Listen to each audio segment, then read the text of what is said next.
Madame Lepage, déjà, merci à vous de nous avoir accueillis aujourd'hui dans vos bureaux parisiens. J'aimerais, pour aborder cette nouvelle année 2015, rebondir un petit peu sur ce que vous aviez déjà présenté à l'occasion de vos vœux sur le site de Cap 21, que vous puissiez nous resituer votre engouement, votre joie même communicative sur l'espoir que vous avez en l'industrie française, les technologies, les cerveaux français, à s'investir dans tout ce qui peut permettre de réactiver une économie durable liée au métier de l'environnement. Alors, merci de me donner la possibilité de m'exprimer, tous mes voeux pour tous ceux qui nous regardent et pour vous-même. Je fais partie de ceux qui sont à la fois très réalistes, parce que parfois j'ai bien l'impression de me battre dans le désert depuis un grand nombre d'années, et en même temps optimiste, parce que je vois combien la société française change. Alors c'est vrai qu'au sommet, on ne voit pas trop de changements, quoique ces derniers jours peuvent nous faire peut-être espérer autre chose, mais à la base, par contre, c'est formidable ce qui se passe. C'est vraiment une nouvelle société qui se met en place, avec des innovations dans le domaine sociétal, mais aussi dans le domaine économique et industriel. Et il est quand même très frappant de voir comment, je repense par exemple au dernier sommet de Las Vegas sur les nouvelles technologies, comment nos start-up, nos cerveaux français sont extrêmement présents sur les marchés internationaux, sur tout ce qui est l'innovation, notamment dans ce secteur-là. Et comment, en comparaison, nous avons tant de mal à nous développer en France, sur notre territoire. Alors, cela veut dire que ce n'est pas une question de cerveau, mais c'est une question d'organisation de système et donc de changement dans pas seulement la réglementation, dont on parle beaucoup, mais je pense que ce n'est pas vraiment le problème, mais surtout, je dirais, dans la capacité de faire, dans les modes de financement, dans l'accès au financement, dans la formation des hommes et des femmes.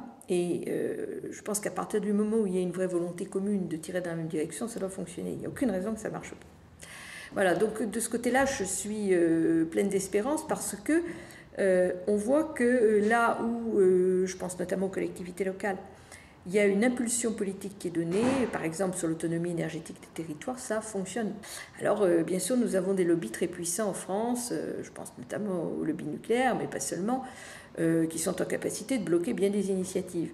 Mais je pense que c'est avec la force de la société civile qu'on peut mettre un terme à tout ça et renverser la table sur ces sujets-là. Voilà, alors ce qui allait très mal, je dirais, chez nous, c'était l'aspect moral. C'est-à-dire un espèce de manque de confiance en soi, de perte d'idée de l'exemplarité que pouvait avoir la France, de place dans le monde.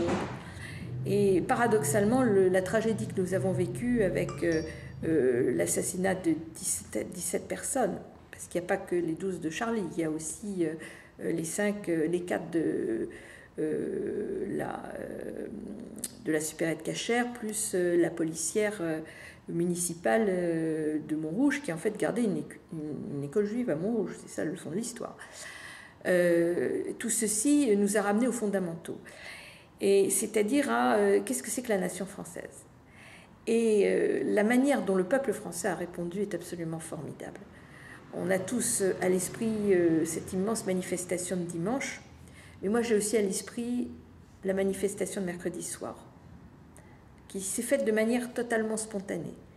Je fais partie des 35 000 Parisiens qui se sont retrouvés à la République, convoqués par personne, sauf par leur propre conscience, l'envie d'être ensemble et d'affirmer haut et fort ce qu'ils étaient et ce qu'ils défendaient.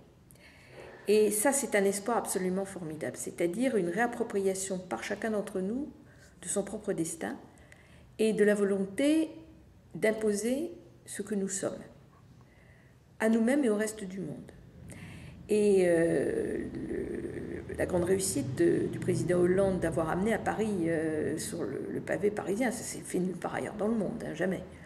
Tous ces dirigeants, qui de plus ou moins bonne foi quand même, hein, soyons pas totalement naïfs. Voilà, hein. soyons pas candides. Bon, on n'est quand même pas au pays des bisounours. Hein. Sont venus quand même, ont eu le sentiment qu'ils avaient besoin d'affirmer quelque chose.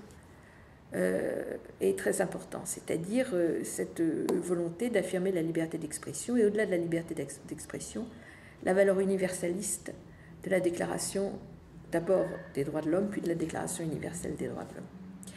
Et là, le peuple français s'est retrouvé avec lui-même. Et avec à la fois cette fierté, cette tranquillité sereine, cette bonhomie aussi, parce que c'est quand même formidable d'avoir eu sur le pavé parisien près de 2 millions de personnes, c'est-à-dire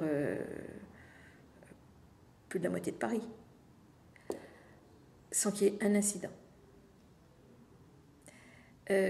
Avec une véritable civilité retrouvée, où quand on vous marchait sur les pieds, on vous disait pardon, excusez-moi, ce qui n'existe plus nulle part en temps normal. Alors c'est un détail, c'est anecdotique ce que je suis en train de dire, mais très symbolique d'un état d'esprit. Je crois que nous nous sommes retrouvés nous-mêmes et qu'à partir de là, nous allons bondir, à la condition de rester soudés comme nous le sommes et extrêmement fermes, ne rien céder, ne rien lâcher de ce que nous sommes. Et certes, on parle là du domaine de la sécurité, du domaine de la lutte contre une forme de fascisme, c'est de l'islamo-fascisme. Je crois que ça veut bien dire ce que ça veut dire. La formule permettant à la fois le rejet de tout amalgame, qui n'a pas lieu d'être, mais aussi l'affirmation d'appeler un chat un chat. Ces types sont des fascistes, violents, fascistes. De dire qu'on ne cédera pas à ça. Et aujourd'hui, le succès, nous sommes le mercredi 14, quand je m'adresse à vous, donc le jour de la sortie de ces 5 millions d'exemplaires de Charlie Hebdo, qui s'arrachent comme des petits pains, par des gens qui n'ont jamais probablement de leur vie acheté Charlie Hebdo, montre très clairement qu'il y a la volonté d'affirmer quelque chose. Et de regagner ce que des auteurs avaient appelé il y a 10 ans les territoires perdus de la République. Nous sommes dans une reconquête des territoires perdus de la République. Et il est clair que nous avons été beaucoup trop laxistes, beaucoup trop lâches, non pas vis-à-vis de tel ou tel, mais vis-à-vis de comportements qui n'étaient pas compatibles avec la République française. Et ce sentiment d'abandon, d'impuissance dans ce domaine-là, c'est en quelque sorte, me semble-t-il, propagé dans tous les domaines de la société et de la vie économique. On ne peut pas faire, on n'est plus bon à rien, on n'y arrive pas. Nous avons montré qu'on y arrivait. Et donc je pense que ce qui est en train de se passer est une véritable relance, j'allais dire renaissance, du peuple français. Nous sommes une très grande nation. Alors quand le président de la République l'affirmait dans ses vœux, tout le monde rigolait. Là, plus personne ne rigole. C'est-à-dire que nous avons reconquis cette vocation qui est la nôtre d'affirmer haut et fort ce que sont les droits de l'homme, et y compris dans la tragédie que nous avons vécue.